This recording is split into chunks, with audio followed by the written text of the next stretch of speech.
용어만 토크쇼 직설 시작합니다. 젠슨 왕 엔비디아 CEO의 방한 소식에 온 나라가 들썩이고 있습니다.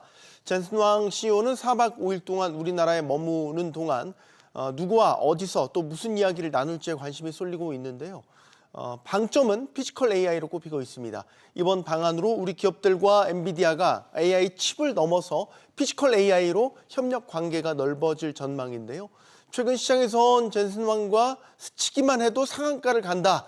이런 말이 나올 정도로 파급 효과가 큰 가운데 이번 방한 효과 어디까지 갈지 지금부터 이야기 나눠보겠습니다. 오늘 함께해 주실 세 분 모셨습니다. 테크밸리 인사이트 손정호 대표 나오셨고요. 현대차증권 김재승 연구원, 블랙퀀트 에쿼티 윤진 대표 나오셨습니다. 안녕하십니까? 안녕하십니까? 안녕하십니까?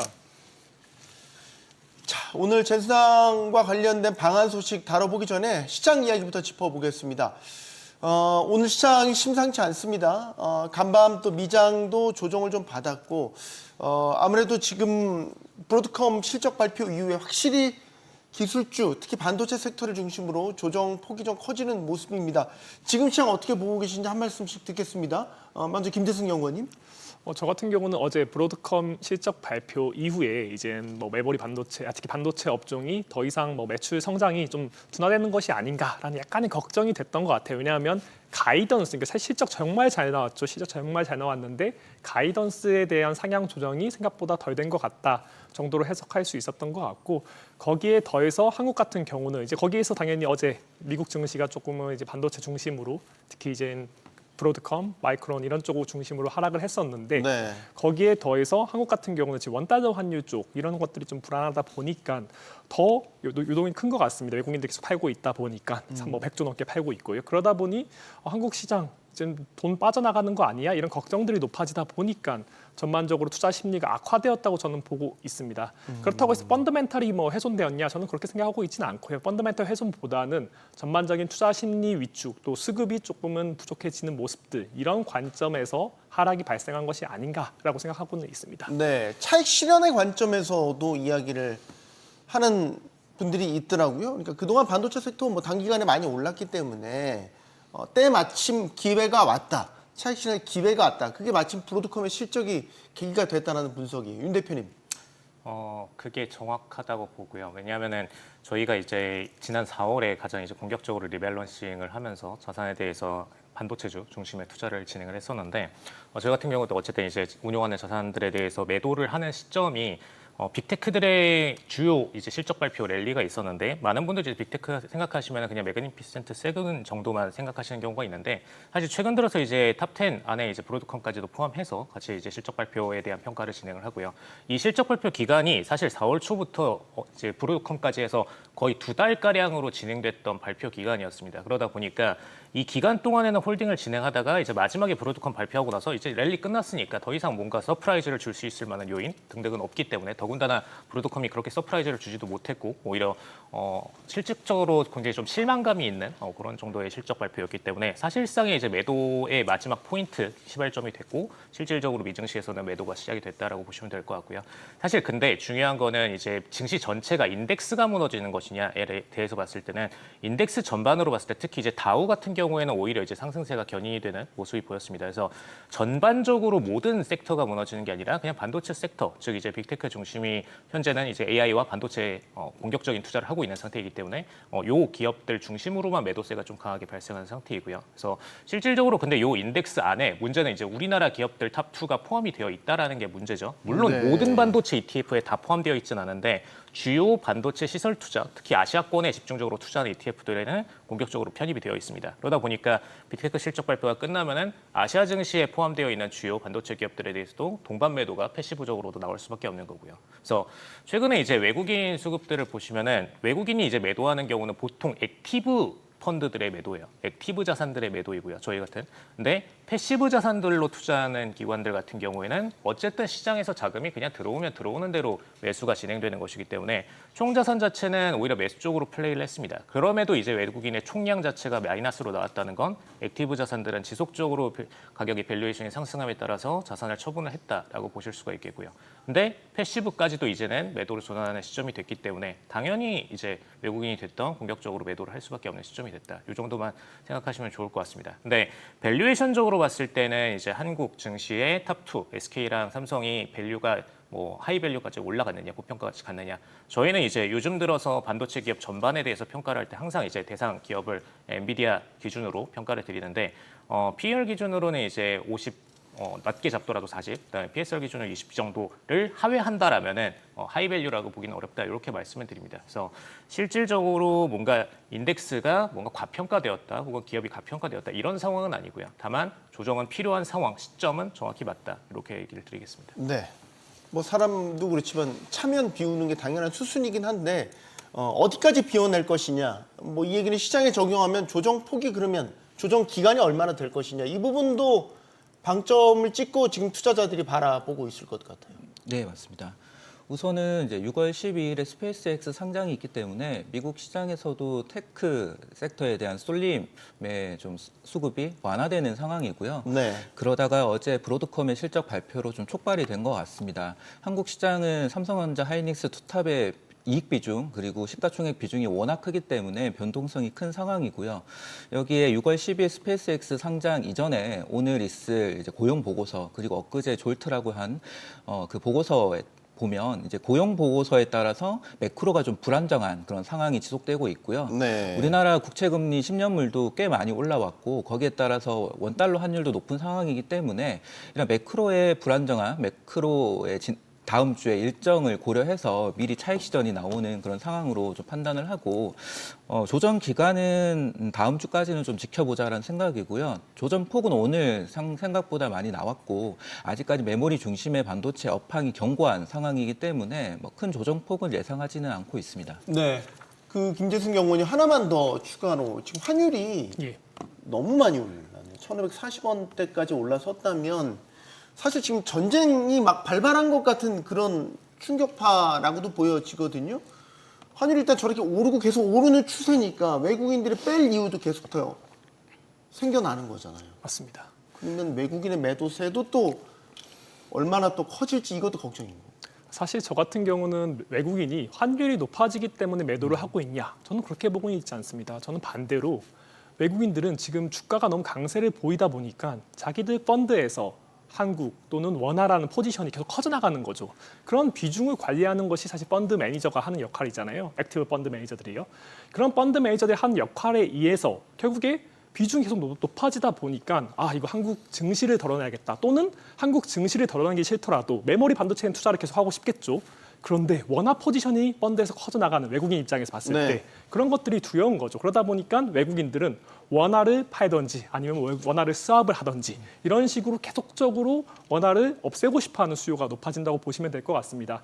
그렇기 때문에 제가 요즘에 말씀드리는 것들은 주가가 강세를 보여서 외국인이 계속 파는 거지 외국인이 환율이 계속 높아지다 보니까 외국인이 팔까? 이렇게 보고는 있지는 않습니다. 오히려 주가가 강세를 보이니까 환율이 올라간다고 저는 좀 보고 있고 그렇기 때문에 이것이 너무 걱정할 것까지는 아니다라고 보고는 있습니다. 하지만 물론 사실 좀 어려운 부분들도 있어요. 매크로 환경에서는 저희가 한국 같은 경우가 워낙 원유 수입이 많고 거기에 더해서 우리나라 같은 경우가 사실은 이런 3,500억 달러 미국에 투자를 해야 되잖아요. 또한 기업들이 뭐 디램 수출 잘 되고 있죠. 근데 그 많은 수출했던 거 한국에 가져오지 않고 다시 또 미국에 공장을 지어야 되잖아요. 미국 그런 수요들이 높다 보니까 달러는 안 들어오고 미국에 투자는 많이 하고 있다. 이것 네. 또한 다 외국인들이 잘 알고 있기 때문에 한국 아무리 경상수지 좋다고 해도 뭐 그게 들어올 것 같아? 이렇게 생각하지 않는 사람들이 많다 보니까 원화의 구조적 약세를 좀 베팅하면서 더 환전을 많이 하고 있는 모습도 있습니다. 하지만 저는 지금 상황은 조금은 액티브 매니저들이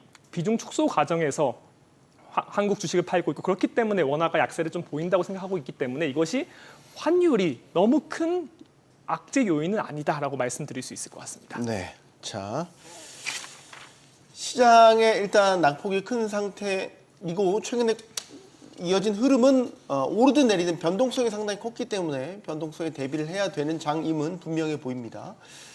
자, 이제 제스왕 이야기로 가볼까요? 제스왕이 방한을 하면 제스왕 효과로 좀 잠잠해질까요? 뭐 이런 생각 들긴 하는데 제스왕이 어쨌든 꽤나 긴 일정으로 우리나라를 찾습니다. 그리고 이번에 방한의 목적을 두고 상당히 관심이 크죠? 지난해에 방한했었을 당시와는 조금 목적 자체가 달라진 것 같습니다. 바로 피지컬 AI에 방점을 두고 있다. 이런 분석이 나오면서 관련주들도 들썩거렸어요. 손 대표님, 네. 피지컬 AI에 방점을 둔 방안 어떻게 해석하십니까? 네, 맞습니다. 지금 결론은 지난 11월 깐부 회동과 다르게 이번 삼겹살 회동의 가장 방점은 피지컬 AI에 있다라고 보시면 되는데요. 네. 25년도 GTC에서 이제 젠슨 왕이 에이전틱 AI, 다음은 피지컬 AI다라고 얘기를 했고, 이 피지컬 AI의 직접적인 파트너로 한국을 좀 찾는 상황입니다. 지난 그 깐부 회동의 핵심 기업은 삼성전자와 현대차 그룹이었죠. 현대차 그룹하고는 피지컬 AI 동맹을 맺고 현재 진행을 하고 있고요. 삼성전자를 만났던 것도 피지컬 AI였긴 했지만 그 당시에는 HBM뿐만 아니라 메모리의 수급 자체도 좀 힘들었을 거라고 판단을 하고 메모리 확보에 좀 방점을 찍은 것 같습니다. 지금은 이런 반도체 메모리 쪽보다는 피지컬 AI에서 한국이 사실 이 데이터 관점에서 테스트 베드 역할을 할 수 있는 중국을 제외한 유일한 국가라고 판단을 하고 있는 것 같고, 다국적으로 이 생산 시설을 많이 보유한 대기업을 보유하고 있기 때문에 또 그들 대기업들이 삼성이나 LG나 두산이나 이 로봇을 다 개발을 하고 있고요. 이를 통해서 데이터를 확보할 수 있다라는 차원, 엔비디아의 GPU나 솔루션을 활용할 수 있다라는 측면에서 좀 동맹을 하려고 하는 것 같습니다. 네, 피지컬 AI 뭔가 이제 칩 시장에서 뭔가 이제 물리적 세계로 이제 이동하는 이 관점에서 어떻게 보면 젠슨 왕이 한국 기업들과의 파트너십을 강화하러 방안을 한다. 이건 사실 투자자들도 매우 흥미를 가질 수밖에 없죠, 윤 대표님. 일단은 AI 관련해서 실질적으로 이게 관련 섹터로 엮일 수 있으려면은 실제 시설 투자를 진행을 하고 있거나 혹은 이제 엔비디아로부터 발주를 받을 수 있는 기업이거나 뭔가 둘 중 하나가 제대로 돼줘야 되는데 이번에 이제 참여하는 멤버 리스트들을 보면은 사실 뭐 어쨌든 이제 SK 하이닉스 같은 경우에는 엔비디아한테 오히려 이제 발주를 받는 입장이기 때문에 당연히 뭔가 회동이 일어날 때마다 긍정적인 신호로 해석하는 게 원래는 맞고요. 근데 뭐 이미 다 알고 있던 내용이기 때문에 이게 지금 와서 새롭게 주가의 신규 밸류에이션으로 반영될 만한 상황은 그렇게 보이진 않습니다. 근데 나머지 이제 기업들을 좀 보게 되면은 이제 현대차나 뭐 그다음에 LG, 네이버 등등을 보게 되면은 사실 대다수가 엔비디아한테 발주를 당하는 쪽입니다. 그러니까 돈을 오히려 쏴줘야 된다는 입장이죠. 그래서 현대차 입장에서도 마찬가지로 뭐 로보틱스가 됐던 자율주행이 됐던 엔비디아 칩셋을 이용해서 발주를 해가지고 데이터 센터를 세팅을 하고 거기서 이제 AI에 대한 트레이닝을 진행을 해야 되고요. 뭐 쿠다 세계관 같은 쪽에다 들어가서 실질적인 피지컬 AI 관련된 자율주행 테스팅도 계속해서 진행을 해야 되고, 그래서 이런 부분들이 현대차 입장에서는 오히려 돈을 써야 되는 입장이기 때문에 플러스 요소냐 봤을 때 돈적으로 재무적으로는 플러스 요소는 아니다. 다만 이제 긍정적으로 볼 수 있는 건 이런 부분들이 어쨌든 혁신테크적으로 뭔가 시설 투자를 계속해서 하고 있다는 거기 때문에 기업적으로 봤을 때는 모멘텀은 긍정적으로는 볼 수 있다. 다만 이제 재무적으로 좋지 않다. 요건 얘기 드리고, 그다음에 LG 같은 경우에는 계열사별로 좀 나눠서 보셔야 됩니다. LG 전자나 이런 주요 기업들은 오히려 어쨌든 돈을 쏴가지고 발주를 해야 되는 입장에 가깝고요. 반대로 이제 LG CNS 같은 경우에는 발주를 받는 쪽이에요. 데이터 센터 세팅 쪽에 들어가는 팀이기 때문에 이 친구들은 오히려 이제 이런 건들이 늘어날 때마다 플러스 요소가 된다라고 생각하시면 좋겠습니다. 그리고 네이버 같은 경우에는 사실 최근 들어서 좀 제일 문제인데 AI에 대한 공격적인 투자가 일어나지 않았던 것도 일단 첫 번째 문제이지만 우리가 실질적으로 최근에 AI 쓰는 현황을 보면은 대부분의 검색을 다 그냥 AI한테 바로 던지고 있거든요. 네이버에 대한 이용 현황이 구글한테 뺏기는 것보다 AI한테 뺏기는 게 더 압도적으로 떨어지고 있습니다. 그래서 그게 이제 가장 트리거 포인트가 네이버한테 안 좋은 영향이라고 생각하시면 되겠고, 다만 플러스 요인 하나가 있다라면은 데이터 센터 사업 즉 이제 NHN 클라우드 쪽에 대한 사업 부문이 빠르게 뭔가 수요를 만들어낼 수 있다라면 다행인데, 문제는 이게 수요층을 만들어내기도 전에 이제 엔비디아의 회동이 직접적으로 이루어진다라는 거는 결국에는 카펙스에 대한 증가를 더 빠르게 증가시킬 수밖에 없다라는 내용이거든요. 그래서 재무적으로 이런 부분들이 바로 긍정적으로 바뀔 것인가 그렇게 보기는 좀 쉽진 않고, 네이버 클라우드가 지금 이 사태에 대해서 이 회동에 대해서 잘 활용을 해서 마케팅적으로 클라우드 인프라를 세팅하고 고객들을 끌어들이는데 활용을 한다라면 후행적으로는 좋아질 수 있습니다. 그래서 이 회동 자체가 발주를 당하는 쪽인지 발주를 하는 쪽인지에 따라서 명확하게 이게 갈리기 때문에 기업군별로 좀 나눠서 보실 필요는 있습니다. 네, 자 삼겹살 회동입니다. 삼겹살 먹으면서 이 자세한 얘기를 다 할 것 같지는 않지만 어쨌든 그 만나는 사람들의 면면을 보면 우리가 이제 피지컬 AI와의 협력 강화 이 부분을 기대할 수 있는 거죠. 그리고 실제로 그 이 앞선 행사 GTC에서 한국 기업들과의 로보틱스 협력 기대감 드러냈고 투자 의향도 사실 드러내면서 사실 기대감을 키운 요인이 분명히 있는 거잖아요. 사실 맞습니다. 사실 엔비디아가 가는 길은 분명합니다. 이번에 컴퓨텍스 2026 여기서도 엔비디아의 방향성 분명하게 발표했죠. 기존의 뭐 AI 모델이나 데이터 센터 이곳을 넘어서 이제 엣지 디바이스 또는 뭐 피지컬 AI 이런 식으로 삶에 녹아드는 이제 AI로 발전을 시키겠다 이렇게 지금 발표를 하고 있고요. 이 과정에서 사실 엔비디아는 AI GPU를 파는 것이 아니라 AI 생태계 전반을 아우르는 이제 뭐 어떤 개발 환경까지 아우르는 그런 모든 것들을 하고 싶다라고 보시면 될 것 같습니다.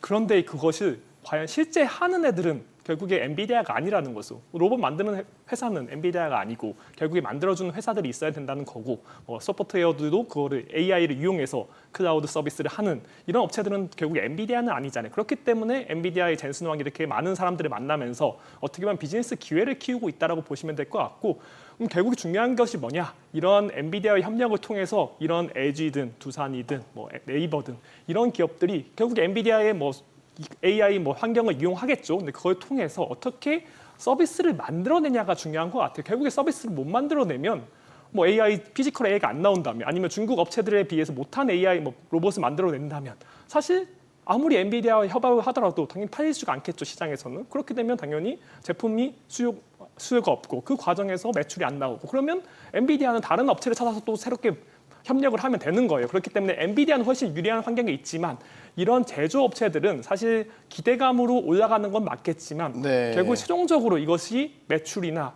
어떤 소비자의 새로운 수요를 자극할 수 있을 것인지 여기에 더 주목할 것으로 저는 중요하게 보고 있습니다. 네, 결국 이제 실질적 성과가 어떤 식으로 시장 투자자들에게 보여지느냐에 따라서 결과가 달라질 거다. 눈에 띄는 곳은 사실 이제 LG란 말이죠. 구광모 회장이 이른바 삼겹살 회동의 mem버로 지금 거론이 되고 있죠. LG도 사실 전사적으로 보면 CNS를 비롯해 전자, 로보틱스 관련된 산업의 인프라를 잘 갖추고 있는 곳이니까 엔비디아와의 케미스트리 이런 것도 기대가 되는 건 분명히 맞는데 어떤 식의 협력 관계가 구축이 될까? 이 부분이 되게 실질적으로 우리 눈앞에 어떻게 나타날까가 궁금해요. 지난 이제 현대차와의 그 관계가 네, 이제 형성되는 거를 힌트를 좀 보시면 될 것 같은데요. 네. 엔비디아가 현대차를 선택한 가장 큰 이유는 데이터에 있다라고 보입니다. 데이터요? 네네. GPU를 가져가서 데이터 센터를 짓고 한국에는 이 복잡한 도로 환경에서 80% 이상의 현대차, 기아의 자동차가 다니고 있기 때문에 데이터를 확보해서 그거를 고도화해서 학습하고 추론할 수 있는 환경이 아주 잘 마련되어 있습니다. 마찬가지로 LG전자를 놓고 보면 전 세계 14개국에 29개의 생산 시설을 보유하고 있는 뭐 한국의 팍스콘 같은 회사죠. 그러면 지금 데이터를 실제 도로나 우리 서비스 환경에서 얻을 수도 있지만 현재 데이터는 제조 환경, 생산 시설에서 얻는 게 가장 1순위이고요. 엔비디아는 공장을 가지고 있는 회사가 아니다 보니까 이런 공장을 보유한 업체들과 협력을 통해 가지고 데이터를 확보하고자 하는 게 가장 크고요. 거기에 LG 그룹은 로봇을 굉장히 잘 개발을 하고 있고 사실 국내에 특허청이 보유하고 있는 AI 로봇 관련된 특허 건수가 LG그룹이 가장 많습니다. 실제로 LG는 KPEX라고 해서 카이스트랑 공동으로 휴머노이드 개발하고 있는 건도 있고요. 그래서 휴머노이드 로봇도 잘 개발하고 있는 회사다 보니까 네. 로봇에 대한 협력도 진행되고 있고요.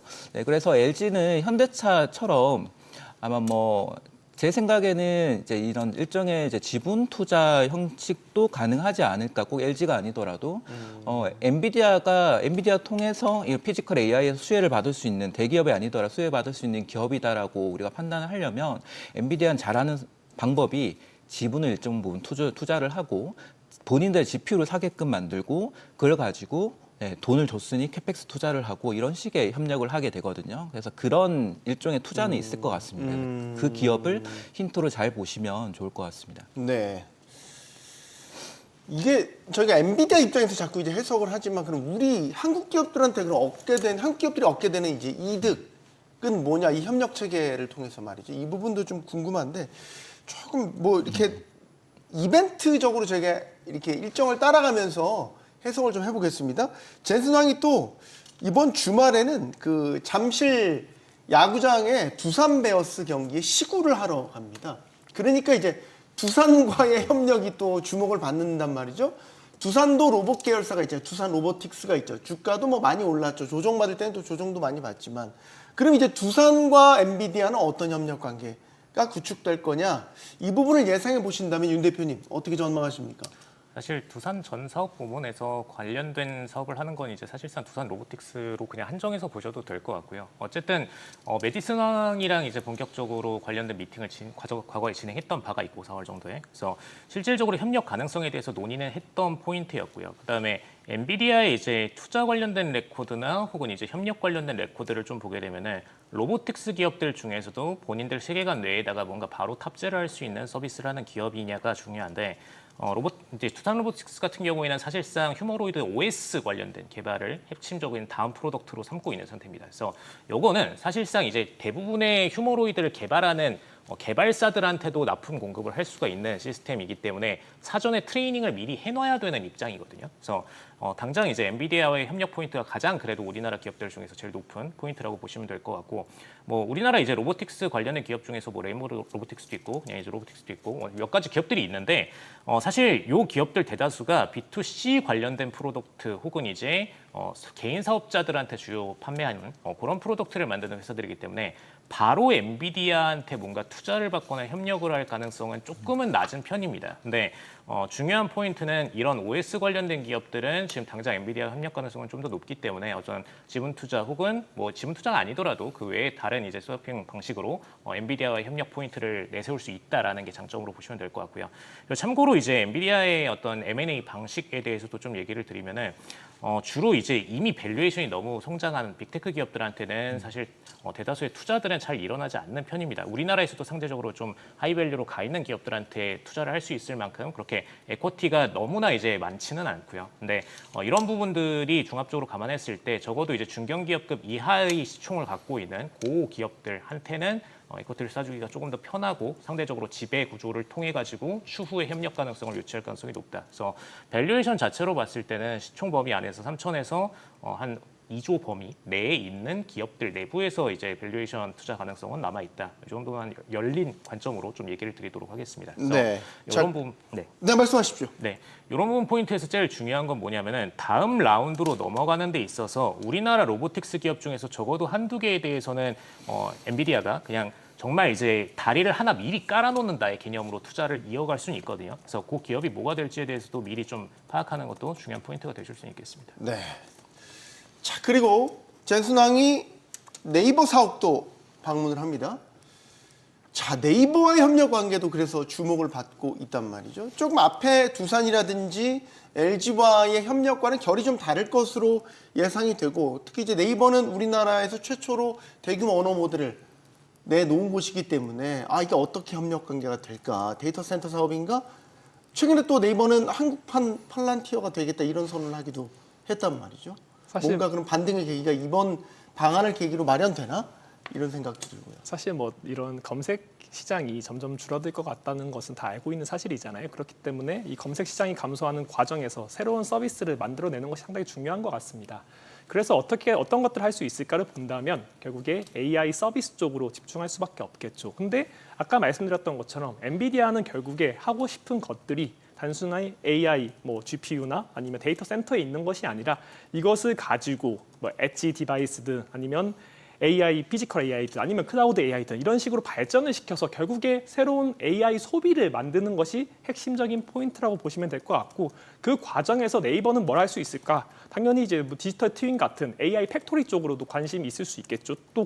또한 뭐 국방 AI 같은 경우에도 결국에 이런 것들을 미국이나 다른 데이터 센터에 맡길 수는 없잖아요. 결국에 네이버 또는 국내에서 처리를 해야 되는데 네. 그런 데이터 센터에 자료가 들어온 다음에 그것을 어떻게 가공해서 어떻게 분석할 것인가, 이런 것들은 결국에 두뇌는 직접 네이버가 만들기 쉽지 않은 부분도 있잖아요. 그렇기 때문에 이런 엔비디아의 협업을 통해서 어떻게 보면 AI의 두뇌를, 어떻게 보면 AI의 그런 데이터 센터부터 그런 어떤 프로그램을 이용하는 소프트웨어까지 그런 것들을 이용해서 최종적인 서비스를 만드는데 네이버가 좀 더 집중할 수 있을 것 같다 정도로 말씀드릴 수 있을 것 같습니다. 알겠습니다. 엔비디아가 이제 이번 방안을 통해서 우리 한국 기업들과의 피지컬 AI 협력 관계가 주목받고 있지만 우리나라에만 손을 내민 건 아니고요. 중국도 지금 로봇 산업이 굉장히 빠르게 발전을 하고 있고 일정 부분은 우리보다 앞서 있다 이런 평가도 나오고 있는데 최근에 이 중국 유니트리라는 로봇 기업과 협력도 주목을 받고 있고 IPO 심사도 지금 통과를 한 것으로 지금 알려지고 있단 말이죠. 중국의 로봇 산업이 가끔 뭐 유튜브 같은 데 공개되는 영상을 보면 깜짝깜짝 놀랄 정도로 많이 발전했잖아요. 그럼 결국 이것도 사실 한국과 중국 간의 경쟁 체제가 만들어지겠다 이런 생각을 하게 되네요. 한국과 중국의 경쟁 체제라기보다는 아니에요? 중국이 훨씬 잘합니다. 그건 인정을 해야 될 것 같고요. 제가 이렇게 순화시켜서 얘기를 했는데 근데 날카롭게 이제 찌르시네요. 엔비디아 입장에서는 네. 꼭 중국만 있어야 되는 건 아니고 한국에서도 유니트리와 같은 기업을 키우고 싶어 할 겁니다. 유니트리는 참 전 세계적으로도 가장 양산이 빨랐고 가장 원가 경쟁력이 높은 휴머노이드를 개발을 하고 있습니다. 이미 작년에만 5,500대의 H2라고 하는 휴머노이드 로봇을 판매를 했고요. 실제 판매를 했고 우리나라는 그걸 따라가야 되는 입장인데 이 유니트리가 대단한 거는 엔비디아와 협력이 이미 진작부터 있었다라는 거죠.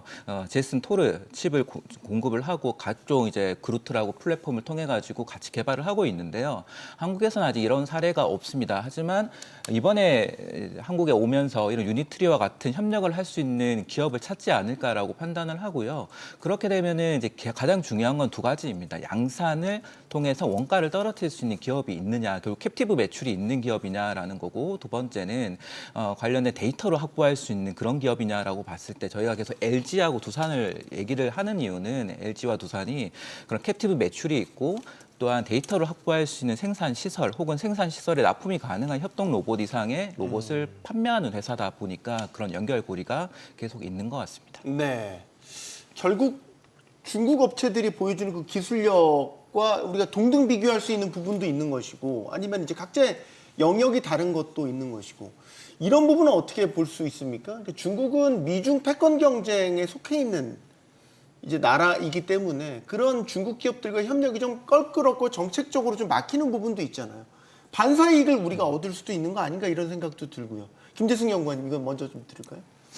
사실 이런 것들이 뭐 반사 이익이나 아니면 어떻게 될 것인가 이런 것들을 예측하는 건 쉽지 않은 것 같습니다. 저도 뭐 제가 로봇 전문가는 아니기 때문에요.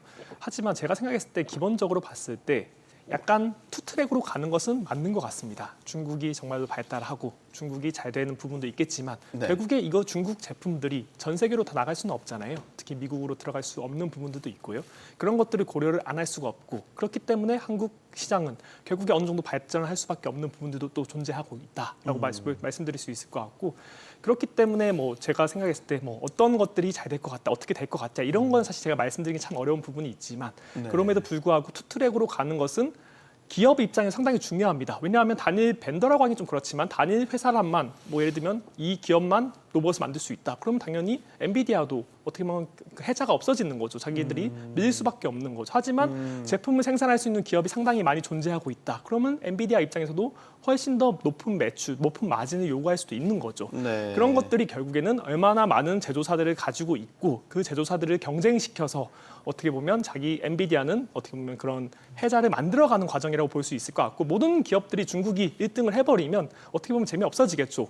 그러면 엔비디아도 힘이 없어질 수 있을 수밖에 없고요. 그런 것들을 고려한다면 저는 약간은 이런 투트랙 전략은 계속될 수밖에 없다라고 볼 수 있을 것 같습니다. 로봇 분야에서 한중 경쟁 체제 관점에서 우리가 지켜봐야 될 관전 포인트. 윤 대표님은 어떻게 생각하세요? 사실 요거를 저희가 어쨌든 자회사 중에서 블랙홀 AI라는 게 있는데 여기 플랫폼에서 이제 로보틱스를 실질적으로 판매를 하려고 도입을 이제 각 국가의 로봇에 대해서 평가를 하고 밸류에이션을 하고 그다음에 저희 자체 생산까지도 막 검토를 하면서 요거를 분석을 했었는데 네. 지금 실질적으로 저희가 유통을 하고 있는 건 사실 중국 로보틱스 거를 판매를 하고 있어요. 그러니까 이게 왜 이렇게 됐냐면은 저희도 당연히 애국을 하고 싶고 이렇게 우리나라 로보틱스 제품을 팔고 싶은데 우리나라 로보틱스 중에서 저희 거에 올라가 있는 게 그 내부 배달 서빙 로봇밖에 없습니다. 휴머로이드 로봇이나 혹은 뭐 강아지 관련된 뭐 그런 로봇도 존재를 하는데 이런 것들이 사실 뭐 현대차 같은 경우는 어쨌든 이제 뭐 뭐 투자를 해가지고 실질적인 생산까지도 이제 미국을 통해서 진행을 하고 있는 거긴 하지만 사실 이런 부분들이 국내 생산으로는 이어지지 않았던 거고, 그다음에 국내에서도 이런 기술 개발 혹은 연구 인력으로서 제대로 활동하는 분들이 많지 않았던 거고, 그나마 이제 뭐 로보티즈 정도에서만 이제 기존의 카이스트의 기술력을 도입을 해가지고 부분적으로 이제 생산 노력을 하고 있긴 한데 아직까지도 이제 초행 단계를 크게 벗어나지 못했습니다. 그래서 이런 부분들이 이제 가장 기술적 격차의 핵심 포인트로 보시면 될 것 같은데 왜 이런 환경이 됐을까에 대해서 저희는 되게 관심 많아가지고 분석을 했었거든요. 근데 가장 큰 환경적 배경이 있어요. 두 가지 정도로 좀 나눌 수가 있는데 네. 보통 어쨌든 자본에 대한 투자가 이루어져야 되는 분야이고, 그러니까 자본에 대한 투자가 미래에 대한 개런티가 100% 확실하지 않아도 한 자릿수 숫자여도 계속된 자본 투자가 이루어져야 되는 분야이고, 그다음에 그 자본 투자가 효율적으로 빠르게 매출 전환으로 일어날 수 있는 시장이어야 돼요. 이 비용 자체 판관비에 대해서도 적어야 되고, 그러다 보니까 미국 같은 경우에는 공격적인 자본 투자가 이루어져서 이게 가능한 봄이었고요. 그다음에 중국 같은 경우에는 자본 투자가 조금 일어나더라도 인건비 자체가 워낙 저렴하기 때문에 실질적인 투자 혹은 이제 관련된 공장에서 부품을 수주를 해가지고 생산하는 게 굉장히 저단가로 만들 수 있다라는 게 핵심 차익거래의 포인트였습니다. 근데 우리나라는 사실상 그 양쪽이 다 불가능한 체제예요. 에쿼티도 위에서 공격적으로 부어주는 팀들이 없는 상태이고, 벤처캐피탈도 마찬가지고, 인건비 자체도 절대 저렴하지 않고 미국에 이제 거의 맞먹으려고 하는 상태이기 때문에 현재 시점에서 우리나라에서 새롭게 등장해서 아래에서 위로 올라가는 기업이 많아질 거다라고 보지 않고요. 그래서 소기업들 중에서도 실질적으로 생산하는 기업들을 보면 아까도 이제 저희가 배달 관련된 로봇들이 그나마 이제 유일하다고 말씀드렸는데 당장 판매할 거리가 있어야만 뭔가를 할 수 있는 기업들만 살아남는 구조입니다. 그러다 보니까 당장 지금 개인 사업자들한테 팔 게 무엇인가? 뭐 배달 서빙 로봇, 뭐 혹은 뭐 그냥 단순하게 배달을 해주는 무인 로봇, 외부에서 돌아다닐 수 있는 그런 것들만 판매를 할 수가 있지, 휴머로이드 같이 거의 10년을 내다보고 투자해야 되는 분야에는 굉장히 미숙할 수밖에 없다. 그래서 이 분야로 그나마 나갈 수 있는 거는 대기업들밖에 없기 때문에 사실상 정말 이제 휴머로이드 관련된 투자까지도 고려를 하신다면 그냥 대기업군 안에서 보시는 게 맞을 것 같고요. 그 외에 로보틱스 관련된 기업들은 해외 쪽까지 그냥 눈을 넓혀서 보시는 게 좋을 것 같습니다. 네, 저도 이제 로봇 업계 분들과 이야기를 나눠보면 예를 들어서 중국산 로봇을 수입해서 국내에서 판매하는 분들도 상당수고, 한국에서 기획을 하더라도 실제 제작은 OEM 방식으로 중국에서 만든다고 하더라고요. 이런 것들이 이제 아까 그 현지의 부품 수급이라든지 노동 값싼 인건비 뭐 이런 것들이 이제 종합적으로 만들어진 결과인데, 제가 걱정하는 건 이건 다 의견 들어보고 싶은데, 로보틱스 분야에서 최근에 이제 우리 관련주들이라고 해서 주가가 많이 올랐잖아요.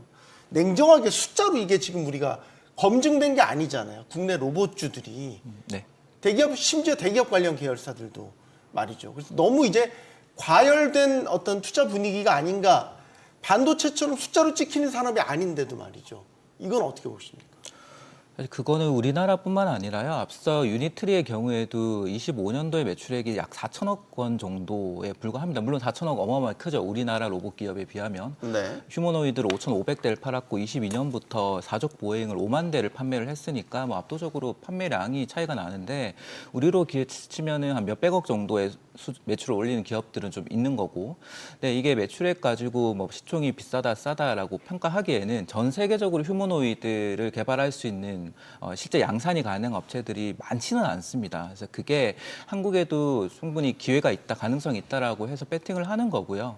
그리고 미래 시장에 대해서 우리가 뭐 일론 머스크도 뭐 수십억 때 얘기를 하듯이 기대감이 워낙 크니까 거기에 따라가는 것 같고요. 다음에 우리가 준비를 해야 되는 거는 투자도 마찬가지인데요. 그 로봇 산업이 성장을 했을 때 이게 스마트폰 형태의 경제가 될 건지 자동차 형태의 경제가 될 건지에 따라서 생태계가 완전히 달라질 텐데, 저는 스마트폰처럼 전 세계가 공동화해서 모든 이제 그 공급망이 일원화되지는 않을 거라고 보고 있고요. 자동차처럼 각국마다 생산해야 되는 다 제품들이 다르다시피 그런 식으로 공급망이 확보가 되기 때문에 우리나라만의 피지컬 AI를 위한 공급망을 우리나라 자체적으로 만들어야 되고요.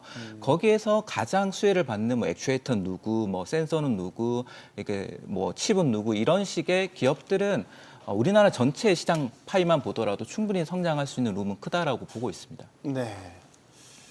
이거는 윤 대표님께도 의견을 좀 들어보고 싶어요. 주가가 많이 올랐고 빠질 때도 많이 빠지고 변동성이 상당히 큰 섹터가 됐단 말이죠. 하지만 숫자로 우리가 확인할 수 있는 건 아직까지는 좀 부족한 상태이고 말이죠. 그럼 이제 이게 여기에 대한 우리가 투자 결정을 할 때 앞으로 어떻게 해야 될 거냐. 숫자가 보여줄 검증될 때까지 좀 자제하는 게 맞는 것이냐, 아니면 지금의 분위기 휩쓸려도 괜찮겠냐, 어떤 쪽이십니까?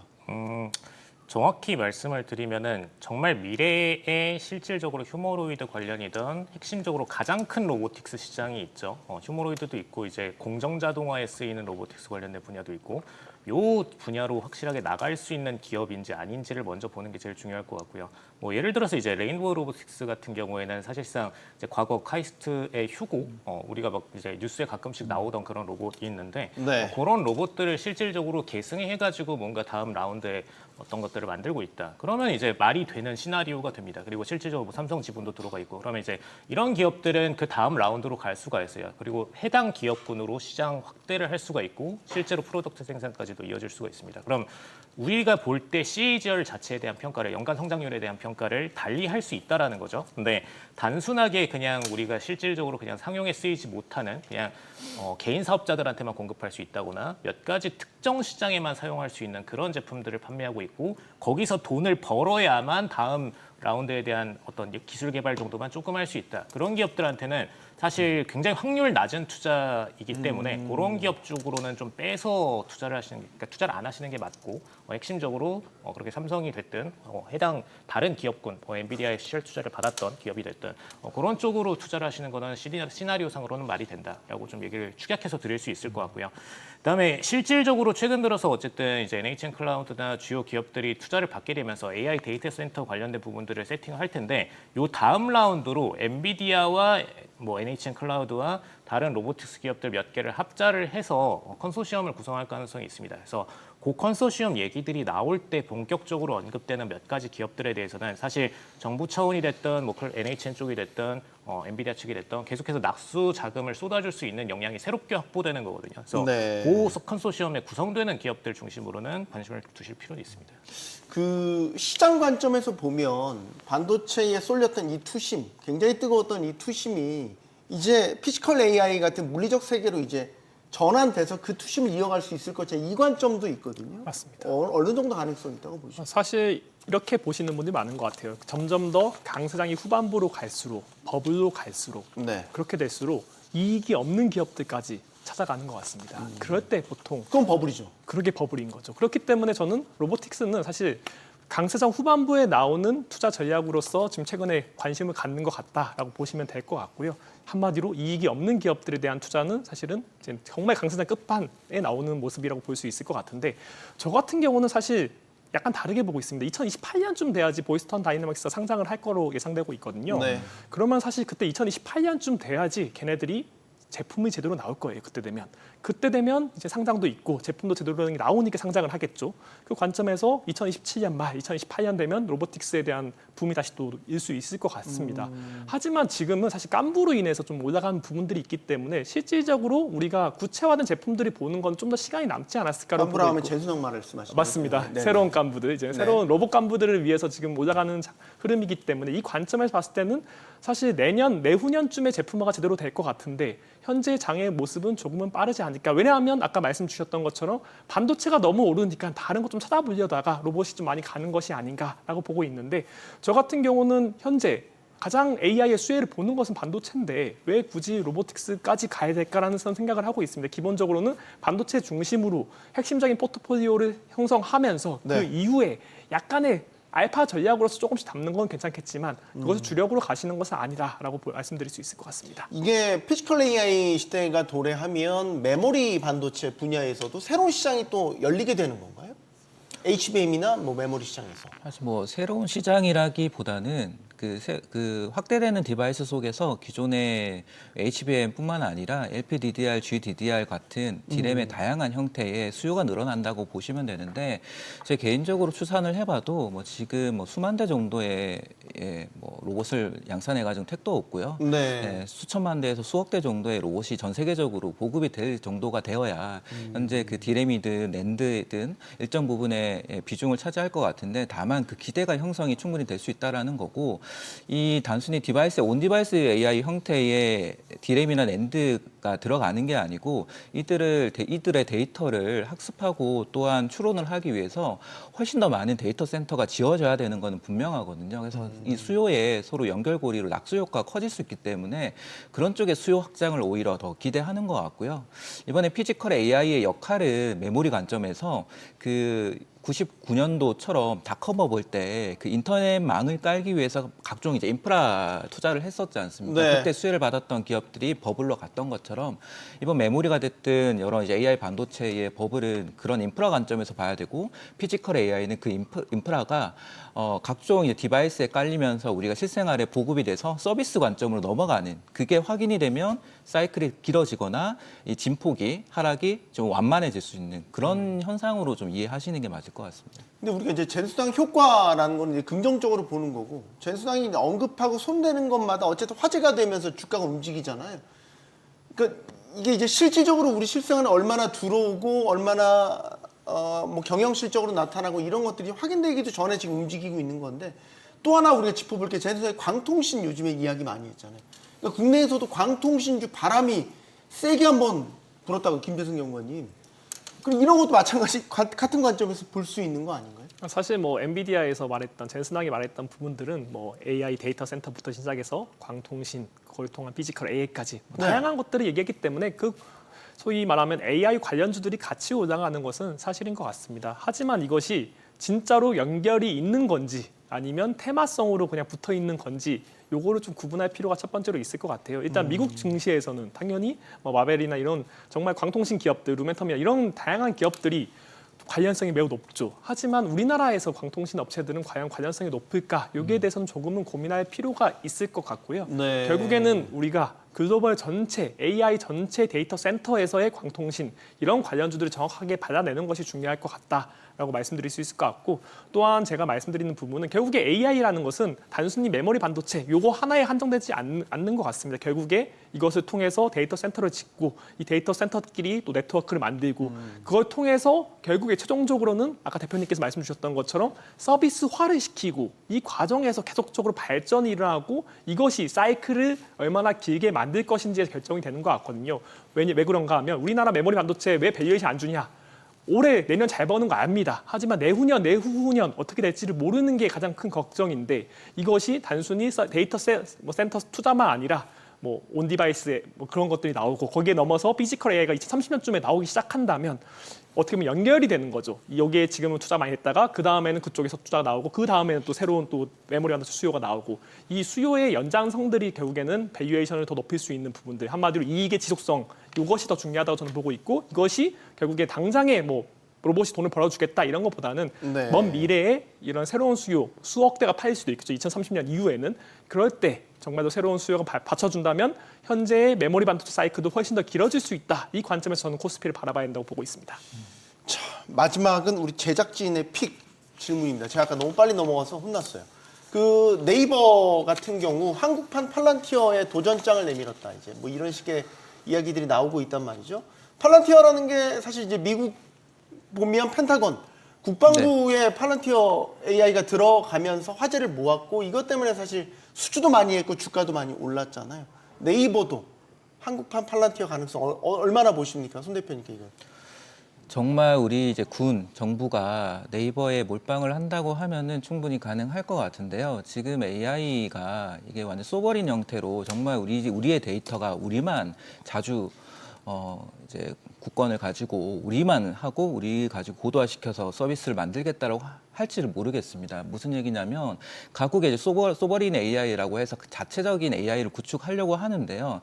이들의 경쟁이 꼭 자체적인 혼자만의 이제 개발이 될지 아니면 이제 하이퍼스케일러, 빅테크들이 개발하는 AI와 경쟁이 될지를 지켜봐야 될 것 같고 네. 팔란티어가 가장 잘하죠. 근데 팔란티어가 한국의 정부와도 밀접하게 지금 하려고 하고 있는데 이걸 막고 네이버한테 무조건 해야겠다라고 하면은 가능하다. 하지만 현재로서는 네이버가 가지고 있는 데이터도 충분히 있고 클라우드를 통해 가지고 할 수는 있지만은 아직 좀 시간이 걸리는 문제고 정부의 의지가 매우 중요할 것 같습니다. 네.